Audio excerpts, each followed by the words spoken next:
Y ahí estaría grabando, pero bueno. Ok, vamos a ver ahora mismo Kenshi, el peor mundo post-apocalíptico, los peligros y el lore de Kenshi. Kenshi es un juegardo. El video es del canal de Chamo Gutiérrez Sci-Fi. Vamos a dejarle su like de paso. Pero literalmente Kenshi es un juegardo.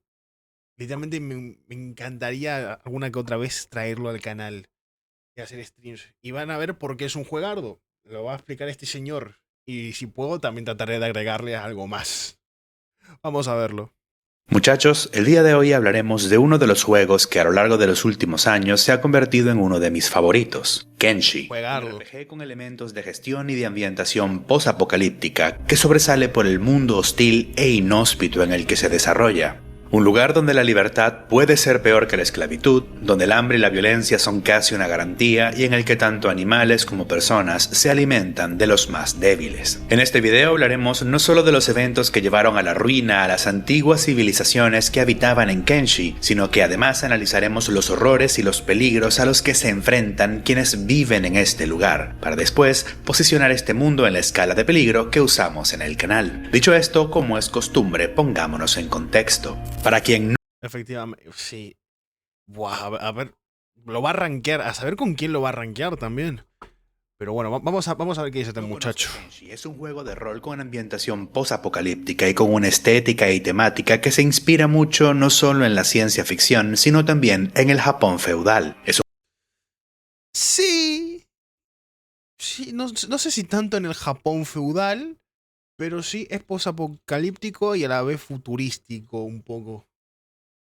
un juego de mundo abierto donde controlaremos a uno o más personajes que a su manera intentarán sobrevivir y hacerse un nombre entre los restos decadentes de lo que en el pasado fue una civilización extremadamente desarrollada. Podemos desde comprar una casa y usarla como un taller donde fabricar mercancías, ¿Es como Fallout? No, no es como Fallout. Es muchísimo mejor que el Fallout. hasta luchar, entrenar y armarnos para convertirnos en cazarrecompensas. Porque él mismo lo dice. Es como, mira, Ale, imagínate los Sims. Es como si fueran los Sims, pero en los Sims puedes pelear. Y luego, lo creo que igualmente lo va a explicar este señor, pero es muy complejo igualmente Kenshi. De lo que en el pasado fue una civilización extremadamente desarrollada. Podemos desde comprar una casa y usarla como un taller donde fabricar mercancías, hasta luchar, entrenar y armarnos para convertirnos en cazarrecompensas antiesclavistas o criminales. Este juego hace un muy buen trabajo a la hora de construir un entorno que parece tener vida propia, donde las cosas ocurren independientemente del jugador y donde ciudades o incluso naciones enteras pueden alzarse o desaparecer. El mundo Es verdad, el mundo de Kenshi está bastante vivo. Igualmente, también como cualquier juego, necesitas que acciones o hagas ciertas cosas para que el mundo continúe avanzando también. Pero eso, lo que dice es verdad. de Kenshi además sobresale por lo cruento que puede llegar a ser. La muerte es permanente, la amputación de uno o más miembros es una consecuencia común del combate, mientras que el hambre y la esclavitud son una amenaza casi constante incluso para el propio jugador, aunque con el Es verdad, es lo verdad lo que dice. Si tu personaje se muere, se muere. Si tu personaje puede perder brazos y piernas. Y si los perdés, los perdiste. Igualmente también hay brazos proestéticos. ¿Cómo? Lo que te estoy contando. Puedes caer como esclavo, puedes morirte de hambre. Sí, es bastante hardcore. la amputación de uno o más miembros es una consecuencia común del combate, mientras que el hambre y la esclavitud son una amenaza casi constante incluso para el propio jugador. Efectivamente. Literalmente puedes pasar por un reino dependiendo de las razas, porque también hay bastantes razas. No sé si este muchacho después lo va a decir. Pero te pueden llevar como esclavo. La esclavitud es un medio en este juego. Aunque, con el paso del tiempo y el entrenamiento adecuado, podremos contar con luchadores de élite capaces de destruir naciones o de proteger asentamientos construidos por nosotros mismos. Es Asentamientos que verdad. serán atacados, asediados e incluso extorsionados por las distintas facciones que habitan en este lugar. Lo que dice. Puedes crear de tu propia base y si la haces, por ejemplo, tu base en una zona, qué sé yo, de algún reino, te va a caer un reino en específico a esa misma base. Está muy bien trabajado el tema de tribus, por así decirlo. O de reinos, mejor dicho. Ahora, Kenshi no solo es el título de este juego, sino que además también es el nombre del satélite natural en el que se desarrollan sus eventos. Efectivamente, lo que dice. Este juego no pasa en la Tierra, pasa en un satélite natural. Es un lugar arrasado por siglos de sobreexplotación minera e industrial, pero sobre todo por guerras que ocurrieron cientos e incluso miles de años en el pasado. Conflictos que dejaron un territorio estéril, contaminado y bajo un intenso proceso de desertificación, donde la poca lluvia que cae puede corroer la carne, y con desiertos de arena cáustica capaces de comerse los pies descalzos. Es un lugar de... ¿Cuántas personas hicieron el juego? Lo hizo una persona. Es un juego indie. Y con desiertos de arena cáustica capaces de comerse los pies descalzos. Es verdad, los desiertos estos ácidos también es verdad. Creo que nunca llegué. Es un lugar definitivamente hostil donde el agua potable y la tierra fértil escasean, donde la comida es un lujo y donde la seguridad, para la inmensa mayoría de la población, pasa por someterse a esclavistas, xenófobos o fanáticos. Y es que si la escasez, la geografía y el clima no son suficientes adversidades, también hay que sumar a los habitantes de este lugar. Es verdad, los animales, no lo contá. Los animales acá son casi mortales. Hay algunos que no te hacen daño, pero los que hay son complicaditos. Solamente está poblado por depredadores enormes y peligrosos como los gutters, los skimmers y los enormes murciélagos terrestres, entre otros animales, sino que además aquí conviven varias especies inteligentes que veremos con detalle más adelante, pero que van desde los seres humanos que componen la mayor parte de la población, hasta los enigmáticos hivers, una especie antropomórfica de origen desconocido, con rasgos insectoides y que se organizan en colmenas dirigidas por una reina. Tenemos también a los Shek, una especie humanoide caracterizada por su cultura guerrera y por el crecimiento de cuernos y placas óseas. Los ogros de toda la vida, básicamente, esos son los Shek. Es como, por ejemplo, están los ogros en el WoW y los Shek serían serían parecidísimos, por así decirlo, a lo largo del cuerpo. Y finalmente están los esqueletos, la especie inteligente más rara de Kenshi. Robots antiquísimos cuyo origen se remonta a miles de años en el pasado, a la primera civilización que se instaló en este lugar, el Primer Imperio, al que también suelen referirse como los Antiguos. Es poco lo que se sabe del imperio creado por los Antiguos. Es probable que estos ni siquiera fuesen originarios de Kenshi y se desconoce el tiempo total de su existencia. Aún así sabemos que controlaban la totalidad del territorio varios miles de años en el pasado, cuando el nivel del mar era mucho más alto y el continente estaba lleno de ríos y poblado con múltiples ciudades, que tal como... Eso sí, bueno, perdón que corte tanto. Eso sí, no hay mucha data del Primer Imperio. Solamente se dice que es una civilización que vivió hace miles y miles de años atrás. Y bueno, después no quiero seguir spoileando porque a lo mejor lo cuenta él. Pero no hay mucha data, la verdad. O a lo mejor no estoy tan bien informado, que puede ser otra opción perfectamente. Y el continente estaba lleno de ríos y poblado con múltiples ciudades, que tal como ocurre en la Tierra, comerciaban entre sí a través de embarcaciones, cuyos restos aún podemos ver en ciertas regiones. La civilización de los antiguos estaba muy avanzada tecnológicamente, tenían dominio sobre la ingeniería genética, la inteligencia artificial y la robótica, y eran capaces de proezas técnicas impresionantes. Un ejemplo de esto son los restos de lo que parece ser un elevador espacial, pero también podemos ver plataformas orbitales colosales como los ojos, potentes armas de energía dirigida apuntados a la superficie de Kenshi. No sé si exactamente son ojos, porque yo tenía entendido que esta zona de lo que cae es que como no hay o lo que se tenía entendido, al menos de mi parte, es que como no había una especie de capa de ozono o una capa que cubriera el satélite, los propios rayos solares impactaban con el propio planeta.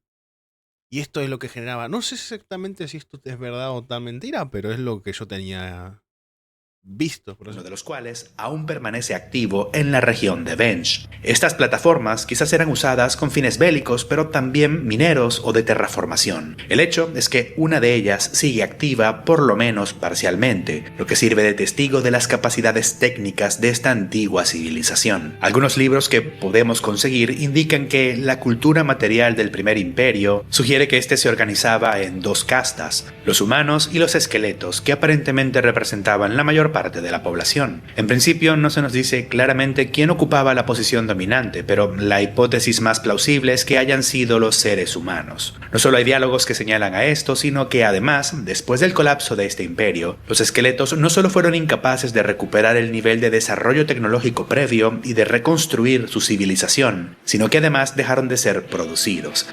Es verdad, o sea, los humanos del primer imperio construyeron a los esqueletos y luego creo que después de lo que va a terminar pasando, si es que este muchacho lo continúa la historia, es que como que después los robots se volvieron locos. O no sabemos qué exactamente pasó, pero terminaron con lo del primer imperio. Y claro, después no supieron cómo volver a armarse, por así decirlo. Algo que solo tiene sentido si suponemos que los humanos eran sus líderes y creadores. Efectivamente. En su historia, el primer imperio se enfrentó a una amenaza externa, probablemente una guerra con otra civilización cuya identidad también se ha perdido en el tiempo. Sin embargo, sabemos que en respuesta a este conflicto, los antiguos construyeron a los Behemoths, enormes robots. Es verdad, los Behemoths. Que bueno, igualmente creo que a lo mejor después lo va a decir en este video, pero es verdad, eran robots gigantes que después los humanos lo terminaron matando. Similares a los esqueletos, inteligentes y con una alta capacidad destructiva que fueron capaces de hacer... Todos los que están viendo, todos esos brazos que están viendo son Behemoths tratando de salir.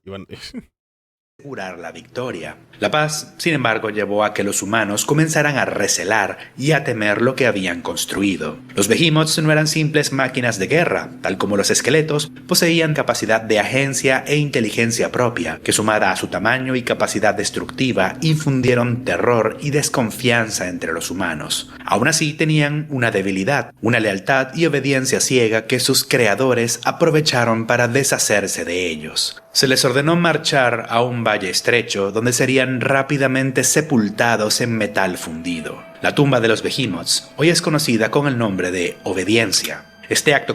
Es verdad. Cuando bajamos a esta zona, la zona se llama Obediencia, por lo que comenta este muchacho, que los Behemoths no podían contradecirles a sus creadores. Y aún sabiendo que iban a morir, trataron de sobrevivir, pero nunca se movieron de ahí. Fueron leales hasta lo último los Behemoths.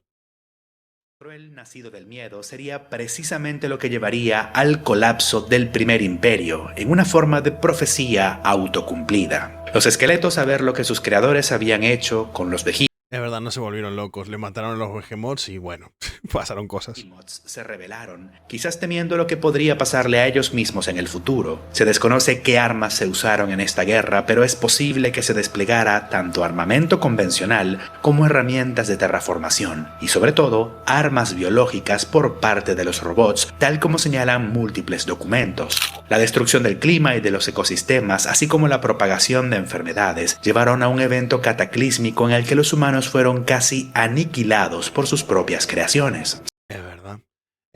Porque no sabemos qué carajo pasó, hubieron tantos cambios climáticos que igualmente tampoco el primer imperio logró sobrevivir bien. Más allá de que también los robots los andaban cazando. ¿Qué te pide traerlo a los streams? Ahora mismo el Fallout New Vegas. Y después que no salga votado en las votaciones que realizamos, por eso. Sin embargo, cuando la victoria de los esqueletos parecía un hecho, Stope, el último... Es verdad, va a contarlo de la historia del Stope. Es que tengo la historia a medias. Sin embargo, cuando la victoria de los esqueletos parecía un hecho, Stope, el último de los Behemoths, surgió para interceder en favor de la humanidad. Se desconoce cómo sobrevivió a la masacre de Obediencia y exactamente qué fue lo que hizo para salvar a sus creadores, pero puso fin a la guerra a costa de su propia existencia, convirtiéndose en un mártir en el proceso. Sus restos aún permanecen en Stope's Gamble. Ese es el Stope. Quizás fue el sacrificio altruista del último Behemoth o el hecho de darse cuenta de que, movidos por el miedo, habían repetido el mismo error que sus creadores, pero en cualquier caso, el sacrificio de Stope por la humanidad llenó a los esqueletos de una tristeza, pena y vergüenza que les acosaría para siempre. De allí frases como "los esqueletos siempre lloran", así como diálogos en los que estos piden perdón a los humanos sin una razón aparente. También podemos conseguir documentos en los que se señala una crisis existencial providencial que llevó a que ingentes cantidades de esqueletos pusieran fin a sus propias vidas, reduciendo severamente sus números. A ver, también en parte. O sea, los humanos te los iban a matar. Por ponerme un poco en defensiva de los esqueletos. O sea, los iban a matar, quieras o no. Porque si los chabones le tenían miedo a los Behemoths, decían, cuidado que esto también son criaturas pensantes. O sea, entiendo totalmente el miedo de los robots, aunque igualmente, por lo visto, los humanos no tenían la intención de matarlos, por lo visto. Pero entiendo totalmente el miedo que sentían los botelios. O sea, si estos hijos de perra les hicieron a estos gigantes, que nos dé para nosotros. La locura se apoderó de algunos, mientras que otros sencillamente borraron sus recuerdos. Lo que quedó del primer imperio fue una población de seres humanos fragmentada, probablemente muy reducida, incapaz de reconstruir su civilización y luchando por sobrevivir en una tierra devastada por la guerra. Esto es lo que se conoce como la Edad del Caos, y fue durante este periodo que nacieron las tribus caníbales del norte, movidas no solo por el hambre, sino posiblemente también por la influencia de toxinas o patógenos que terminaron por afectarles fisiológica y psicológicamente. Culearon entre primos, lo más probable. Se desconoce cuántos años duró esta Edad del Caos. Podrían haber sido siglos o incluso milenios. Lo que sabemos es que múltiples ciudades consiguieron sobrevivir de forma aislada, que el nivel del mar descendió varios metros y que la población de esqueletos se redujo drásticamente. Pero entre aquellos que sobrevivieron, surgió uno capaz de aglutinar al resto de los robots. Un esqueleto legendario por su habilidad para el combate, que creó un movimiento que no solo buscaba preservar la civilización, sino incluso cuidar de los humanos supervivientes. Hablamos de Cat Lon, quien fundaría y lideraría el Segundo Imperio junto a otros esqueletos notables como Tin Fist, Yang, general de los Caballeros Hidráulicos, o Hat 12, comandante de la Policía Imperial. A diferencia del Primer Imperio. Ajá. Y Carl Long, para los que no sepan del juego, que es la mayoría de los que están en el chat, Carl Long, por así decirlo, es el jefe final de Genshi. Bueno, a ver, igual, no hay como un jefe final en sí, pero entre los jefes finales que están en Genshi son Cat Long, por hasta dónde tenés que llegar para pelearte contra él, y el Fénix, pero creo que no quiero adelantarme porque creo que este muchacho igualmente va a explicar quién es el Fénix. El segundo estaba liderado por esqueletos, en principio como protectores de la humanidad, y con el objetivo de redimir los errores y las atrocidades cometidas en el pasado, aun cuando para los humanos todo esto ya había sido casi olvidado o transformado en mitos durante la Edad del Caos. Este segundo imperio se expandió a lo largo de una buena porción de Kenshi, y su capital estaba ubicada al sureste, en lo que un día serían las Ashlands, aunque nunca logró dominar realmente todo el territorio. Al norte, los Caballeros Hidráulicos tuvieron que lanzar múltiples campañas contra los caníbales en un intento por limitar sus incursiones, y a pesar de que nunca lograron acabar con ellos completamente, en el presente estos aún reaccionan al ver a un esqueleto o un incomible en su territorio. Por otro lado, en el mar... Es verdad. Ay, no sabía que los caníbales tenían ese lore que ya estaban desde hace tiempo en Kenshi, pero bueno. Abundaban los piratas, lo que a su vez nos sugiere que el comercio marítimo todavía era un elemento importante y activo en el Segundo Imperio. Ahora, a pesar de la intención inicial de Cat Lon y sus seguidores por proteger y guiar a los seres humanos, conforme el número de personas fue creciendo y controlar la población se hizo cada vez más difícil, el imperio se fue haciendo más autoritario. La primera señal de este declive quizás haya sido la creación de los Enforcers o ejecutores, humanos modificados genéticamente con el fin de contribuir a la defensa del imperio.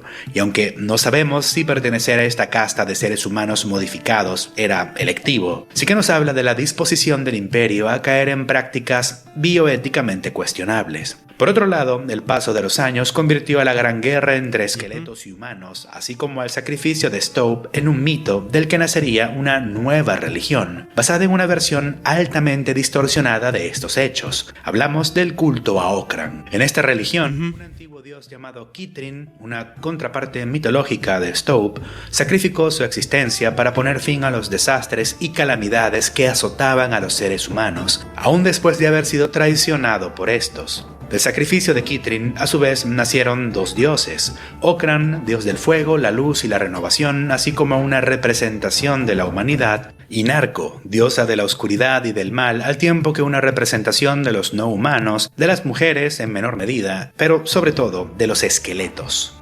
Básicamente, lo que hicieron los humanos es tomar el sacrificio del Behemoth de Stomp para decir, los humanos somos buenos, el resto de especies malas y las mujeres más. Es verdad que esos eran, o sea, unos los represaban por Okran, que son los humanos, y Narco, por lo que decía, que eran las bestias, por así decirlo. Aunque en verdad nunca hubo ningún tipo de bueno ni malo. Esto es toda invención de estos humanos. Humanidad. Inarco, diosa de la oscuridad y del mal, al tiempo que una representación de los no humanos, de las mujeres en menor medida, pero sobre todo de los esqueletos, que según esta creencia realmente buscaban la destrucción de la especie humana. Eso. Ponía al culto a Okran y a sus seguidores en confrontación directa con los líderes del Segundo Imperio.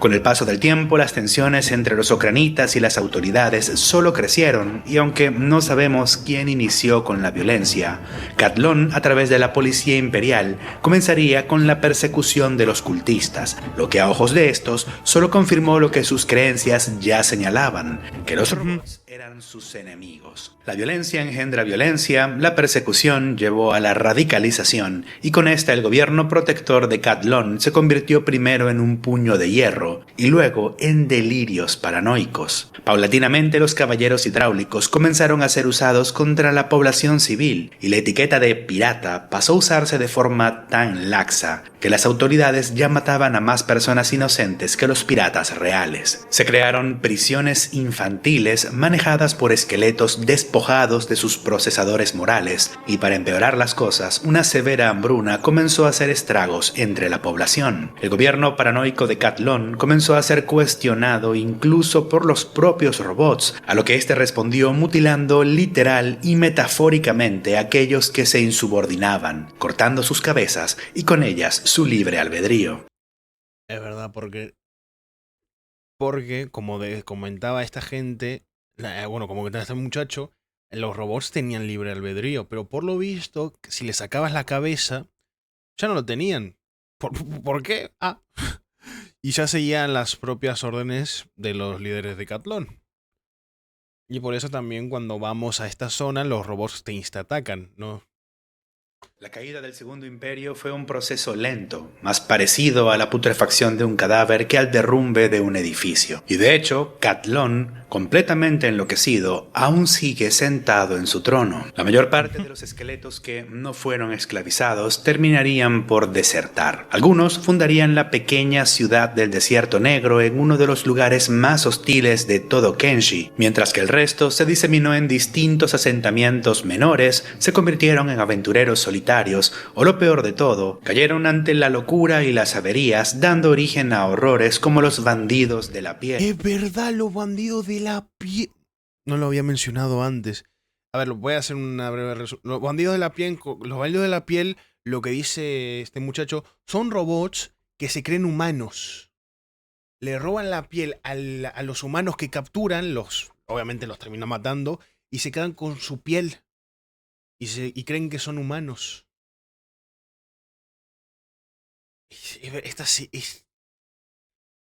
Esta facción es una locura, ¿eh? Y ¿sabes lo más gracioso? Que el líder es un humano. Pero bueno. Que se dedican a desollar a sus víctimas para fabricar trajes con los que convertirse en remedos de lo que sería un ser humano. Tinfist, la mano derecha de Cathlon, terminaría por convertirse en el líder de la facción de los antiesclavistas, mientras que el resto de los altos mandos del Segundo Imperio permanecerían en la capital, ahora llena de cenizas, acompañando al emperador. Los cultistas, por su parte, fueron tomando control de los territorios fértiles del centro del continente, fundando la Nación Sagrada. Una teocracia liderada por el Santo Señor Fénix, el representante de Okran en la Tierra, el cual no es elegido, sino que reencarna cíclicamente, siempre en la forma del primer varón en nacer, justo después de la muerte del Fénix anterior.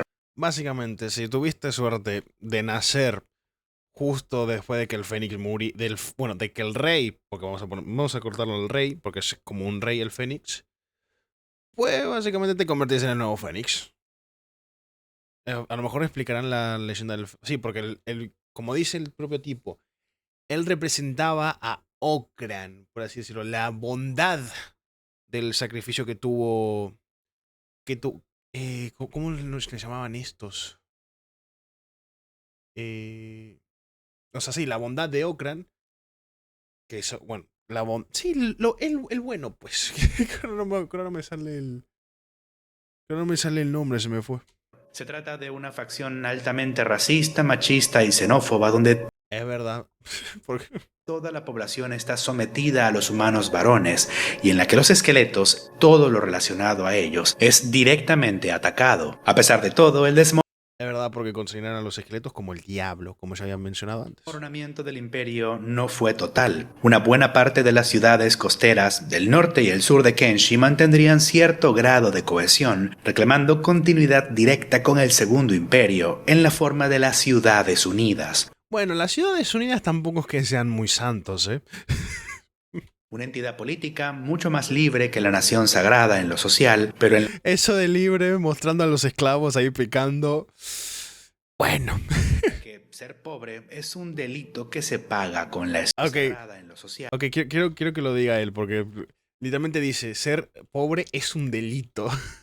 Las Ciudades Unidas, una entidad política mucho más libre que la nación sagrada en lo social, pero en la que ser pobre es un delito que se paga con la esclavitud. Esta liga de ciudades está atada íntimamente al gremio de los mercaderes y los cazadores de esclavos, que no solo les reportan beneficios, sino que además transportan bienes estratégicos como agua, alimentos y mano de obra, sin los que algunas ciudades no conseguirían sobrevivir. A pesar de poseer un emperador, Tengu, esta es apenas una figura nominal, un niño adulto, cruel y caprichoso que es controlado en realidad por mercaderes y nobles corruptos que explotan a la población a través de ejércitos de samuráis, que también usan en sus constantes guerras contra la nación sagrada. Sí, porque están peleados los dos. Las Naciones Unidas, o sea, las Ciudades Unidas contra la Nación Sagrada. Básicamente, unos son recontra religiosos, creen que los únicos buenos son los humanos. Y las Ciudades Unidas que dicen que no, la verdad son todos buenos, pero igualmente se lucran por ejemplo, por así decirlo, del esclavismo. Y más allá también del tema de los mercaderes. Pero ojo, igualmente, los dos esclavizan. Ninguno es bueno. Ninguno es bueno como tal. Una tercera facción que nació de los restos del Segundo Imperio fue el reino de los Shek. Es verdad, ok, vamos a escuchar el tema del reino de los Sheks. Samuráis, que también usan en sus constantes guerras contra la nación sagrada. Una tercera facción que nació de los restos del Segundo Imperio fue el reino de los Shek, creado a partir de los descendientes de los ejecutores, aquellos humanos modificados genéticamente que se agruparon rechazados por los cultistas y que con el paso de las generaciones terminaron dando lugar a esta especie. O sea, básicamente, los Sheks eran humanos hace tiempito ya, pero mientras más se iban reproduciendo y terminaron así, con casi todos sus cuernos y de una forma de ogro, por así decirlo. Duros, fuertes y muy beligerantes, el reino de los Shek ha tenido una historia de guerra continua contra la nación sagrada, que los considera seres humanos degenerados por narco. Y esta historia de guerras no les ha sido nada favorable, no solo porque su naturaleza y cultura les impide retirarse cuando sería lo más sensato, sino porque... Sí, es verdad, es lo que tienen todos los Sheks. Los Sheks prefieren morir en batalla que seguir viviendo. Porque los que mueren los que no mueren en batalla, como verán, acá algunos Sheks tienen cuernos. Si llegas a sobrevivir a una batalla que perdiste, la mayoría de los Sheks, el reino de los Sheks te van a cortar los cuernos. Y vas a ser reducido, adivinen qué, a esclavo. Bueno, a esclavo no, servidumbre, mejor dicho, por ponerlo un poquito más lindo.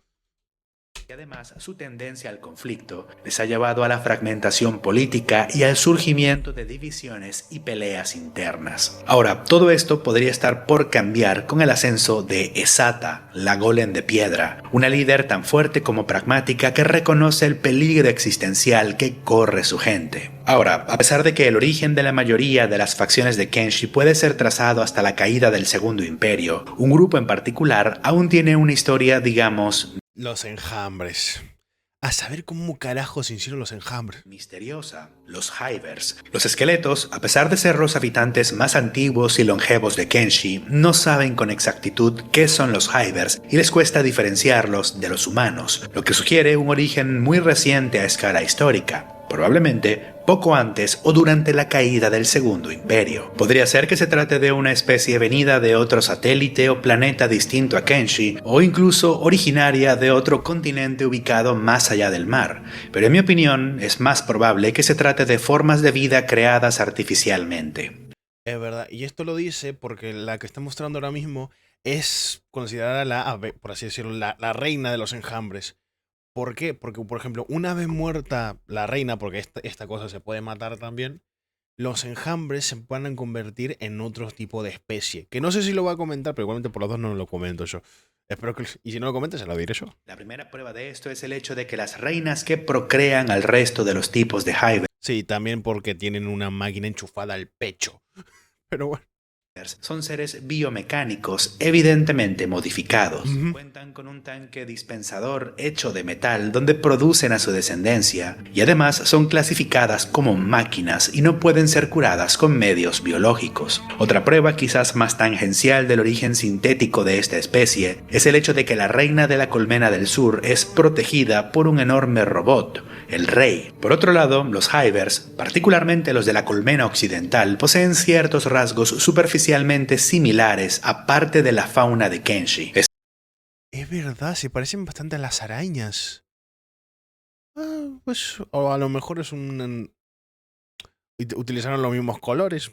Que uno nunca sabe. Específicamente a las arañas de piel, que poseen un patrón de coloración muy parecido, con extremidades que de forma similar a las de los Hivers se van usando distalmente, y con ojos que también son completamente negros. Una de las hipótesis que se baraja es que los Hivers fueron creados bajo las órdenes de Cat Lon con el fin de crear mano de obra resistente, dócil y más fácil de mantener que los humanos. Esto como una respuesta a la pérdida de población y a las hambrunas que comenzaron a azotar al Segundo Imperio. Imperio que además nos consta que jugaba con las modificaciones genéticas, como demuestra el caso de los Shek. Los Hivers consumen menos comida y pueden alimentarse incluso de carne podrida. Son inmunes a la lluvia y el suelo ácido y son controlados directamente por las reinas, aparentemente a través de feromonas. En cierto sentido son mano de obra idónea. Eso sí, cuando un Hiver permanece demasiado tiempo alejado de su reina, puede perder el enlace que lo une a la colmena, lo que usualmente les lleva a la muerte, aunque en casos excepcionales terminan desarrollando independencia, y esto es lo que ha llevado a una creciente población de Hivers sin colmena, particularmente en las Ciudades Unidas, donde...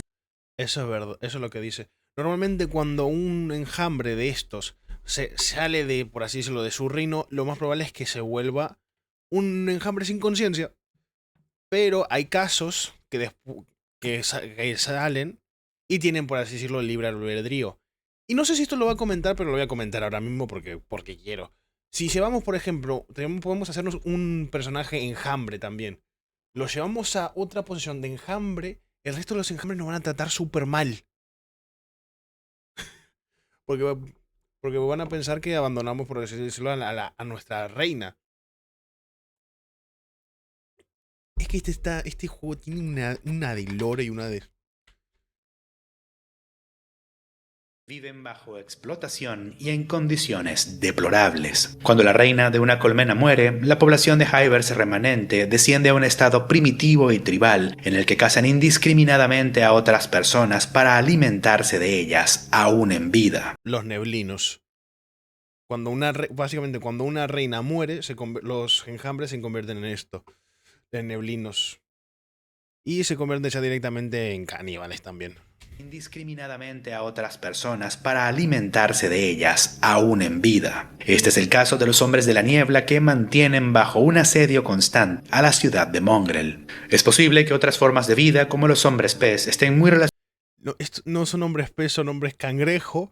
Pero es verdad, también existen los hombres cangrejo. Hay una fotito. Relacionadas en su origen con los Hivers, quizás en un intento similar por crear mano de obra barata, usando esta vez genes provenientes quizás de los enormes cangrejos que habitan en las costas del continente. Ajá. Ahora, con respecto al lugar que ocupa el mundo de Kenshi en la escala de peligro que usamos en el canal, a priori podríamos pensar que se trata de un 7, disrupción global. La civilización humana en Kenshi no ha sido destruida y tiene posibilidades de organizarse y prosperar nuevamente. Facciones como la Nación Sagrada, las Ciudades Unidas y el Reino de los Shek, en teoría tendrían la posibilidad de dominar a sus vecinos e imponer alguna especie de orden capaz de traer estabilidad y hasta cierto punto prosperidad. Particularmente, la Nación Santa parece ser la mejor posicionada. No solo cuentan con la mayor cantidad de territorios fértiles, sino que además posee una alta cohesión interna, y esto es lo que explica cómo ha sido capaz de mantener una guerra en dos frentes, con una victoria importante y reciente sobre las Ciudades Unidas en el norte. Las Ciudades Unidas, por su parte, no solo tienen territorios que están separados entre sí, sino que varias de sus ciudades más importantes están ubicadas en territorios hostiles como en el Gran Desierto. Se trata de una facción asolada por los bandidos y la corrupción, pero sobre todo por la hambruna, al punto de que han tenido que lidiar con rebeliones recientes. Y el reino de los Shek, por su parte, está muy ocupado luchando no solo contra otros Shek, sino incluso también contra otras amenazas no menores. Y esto me lleva... Sí, igualmente, como él no lo dijo, pero igualmente el reino de los Sheks, hay algunos que no son tan complicados de llegar. No están en sitios tan jodidos como algunas de las Ciudades Unidas. A que, en mi opinión, hay varios factores que podrían elevar la puntuación de Kenshi a un 8. Sí, yo creo que perfectamente en una escala de poder, por así decirlo, está entre 8 y rozando el 9. Destrucción global. Y es que cualquier semblanza de civilización que pudiese surgir tendría que enfrentarse a facciones peligrosas como las legiones de arañas de piel comandadas por el Bugmaster, Es verdad, el Bugmaster, o sea, el maestro bichos. las hordas de caníbales del norte y sobre todo la colmena de Hivers del sur, carnívora y beligerante, y los bandidos de la piel que ya se han cobrado la vida de cientos de personas. Pero sin dudas la mayor amenaza para toda la vida en Kenshi es la inestabilidad del clima. Este es un lugar... Es verdad. El clima en Kenshi es una cosa, y más dependiendo por la zona de los mapas que vayas. Que no solo tiene una intensa actividad volcánica en ciertas regiones, sino que además está siendo bombardeado constantemente por los rayos emitidos por el ojo que aún sigue activo en Bench. Este dispositivo está añadiendo calor y energía continuamente a la superficie de Kenshi, y el aire caliente tiende a elevarse provocando corrientes que inducen erosión sobre el terreno. Esto ha llevado al ya mencionado proceso de desertificación, cuyo máximo exponente es el Gran Desierto que precisamente se encuentra en proximidad al ojo. Pero este es un fenómeno que también podemos observar en otras regiones y que podría estarse expandiendo a otros lugares. El agua, la vegetación y los suelos fértiles ya son escasos en Kenshi y es posible que los efectos del ojo y de los volcanes a lo largo de los siglos o incluso de las décadas lleven a que estos elementos se vayan haciendo cada vez más escasos. Pues sí. Sencillamente sería imposible mantener la vida no solo de los seres humanos y de otras especies inteligentes, sino incluso de las plantas y los animales. Kenshi se convertiría en un cadáver seco y sofocado por un calor inclemente, un lugar completamente árido y yermo donde los esqueletos serían los últimos testigos de la destrucción que ellos mismos provocaron. Un castigo casi poético y muy en línea con la temática y las ideas que Kenshi como obra nos propone desde un principio. Muchachos, espero que les haya gustado este video. Tengo que dar eso sí al usuario de Reddit, Just Join. Sí, pero bueno, básicamente Kenshi tiene una historia, un trasfondo espectacular y es un juegardo. Complicado de entender al principio, pero es muy bueno. Se tomó la tarea de recolectar toda o casi toda la información referente al lore de Kenshi en sus publicaciones de Reddit, las cuales han servido para elaborar este video. Si les ha gustado, no olviden suscribirse y alimentar al todopoderoso algoritmo con un comentario. Yo me despido y nos vemos en el siguiente video. Pero sí. Pero bueno, Muy, muy buen video, la verdad. Y totalmente recomendado. Y jueguen Kenshi.